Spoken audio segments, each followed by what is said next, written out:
ભારતીય વાયુસેના દ્વારા કચ્છમાં એર શો કરવામાં આવશે। સૂર્યકિરણ એરોબેટિક ટીમ હવાઈ કરતબ દેખાડશે, ત્યારે ભુજ સાથે નલિયામાં પણ આ એર શો યોજવામાં આવશે અને નલિયામાં 29મીએ, ભુજમાં 31મીએ એર શો યોજવામાં આવશે। તો માહિતી મળી રહી છે કે સફેદ રણના અવકાશમાં લડાકુ વિમાનોના દિલધડક કરતબ જોવા મળી શકે છે।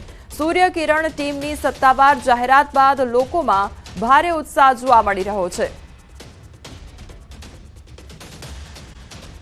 બનાસકાંઠામાં ઇનામી ડ્રો મામલે વધુ એક ફરિયાદ દાખલ કરવામાં આવી છે। 23 માર્ચે શ્રી હરેશ્વર મહાદેવ જૂના નેસડા લાભાર્થી ઇનામી ડ્રો અને ભવ્ય ડાયરાનું આયોજન કરવામાં આવ્યું હતું। જો કે આ ડ્રો યોજાય તે પહેલા જ પોલીસે 3 ઇસમો સામે ગુનો દાખલ કર્યો છે।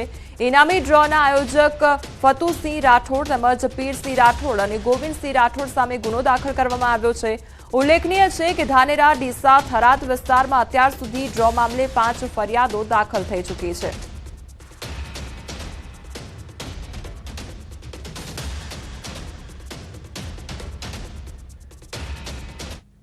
આ તરફ થરાદના કર્ણાસર નજીક ખનીજ ચોરી કરતા શખ્સોએ ખનીજ વિભાગની ટીમ પર હુમલો કર્યો છે।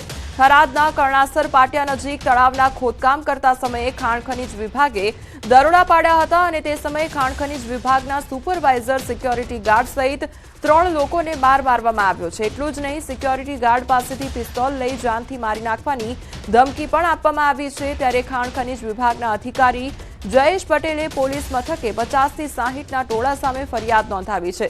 જોકે ખનીજ માફિયાઓએ હુમલો કરી જપ્ત કરાયેલ 4 વાહનમાંથી એક જેસીબી લઈ ફરાર થઈ ગયા છે। વાત કરીએ અમદાવાદ વિશે, તો અમદાવાદના ફ્લાવર શોની નકલી ટિકિટ અંગે ધરપકડ કરવામાં આવી છે। રિવરફ્રન્ટ પોલીસે એક આરોપીને દબોચ્યો છે અને શાહપુરના રહેવાસી એક આરોપી પકડાઈ ગયો છે। તાજેતરમાં નકલી ટિકિટ મળતા પોલીસે તપાસ પણ શરૂ કરી હતી।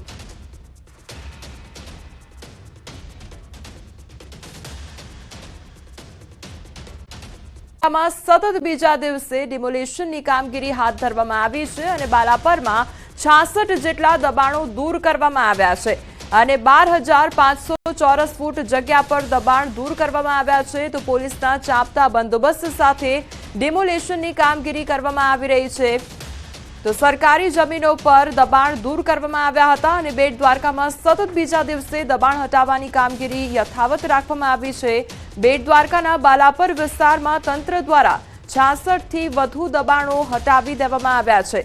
કુલ 12,500 ચોરસ મીટર જગ્યા પરનું દબાણ દૂર કરવામાં આવ્યું છે।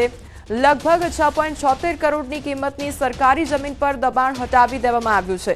દબાણ હટાવવાની કામગીરી દરમિયાન 1000 થી વધુ પોલીસ જવાનોની તૈનાતી રાખવામાં આવી છે। તો દબાણ હટાવવાની કામગીરી દરમિયાન પીજીવીસીએલની ટીમ પણ સાથે રાખવામાં આવી છે।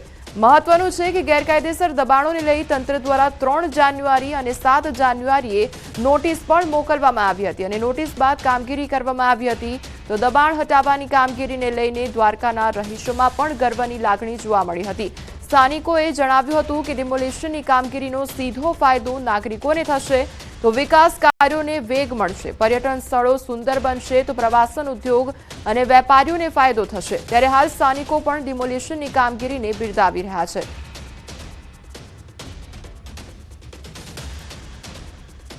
દાદાનું બુલડોઝર જ્યારે હોય ત્યારે ગેરકાયદેસર કોઈ પણ પ્રકારના દબાણ ચાલતા નથી, કોઈ પણ પ્રકારની ઓળખાણ પણ ચાલતું નથી। જ્યાં ગેરકાયદેસર દબાણ હોય છે ત્યાં દાદાનું બુલડોઝર ફરી વળે છે અને એનો ફાયદો કેવા જાય તો એ જ્યાંથી દેશ વિદેશથી આવતા યાત્રાળુ હોય કે તે ગામના લોકો હોય, તમામ લોકોને વ્યાપારની દ્રષ્ટિએ અને વિકાસની દ્રષ્ટિએ તમામ પ્રકારનો ફાયદો થાય છે।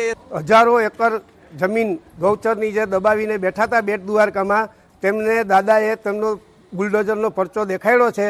જો આ જમીનો ખાલી થાય તો ત્યાં બાલ ક્રીડાંગણ થાય, ત્યાં કંઈક રમત ગમતને મેદાનો થાય તો લોકોને સુવિધા મળે, યાત્રાળુઓ ફરવા આવતા હોય તો ત્યાં કંઈક એવા વિકાસ થાય।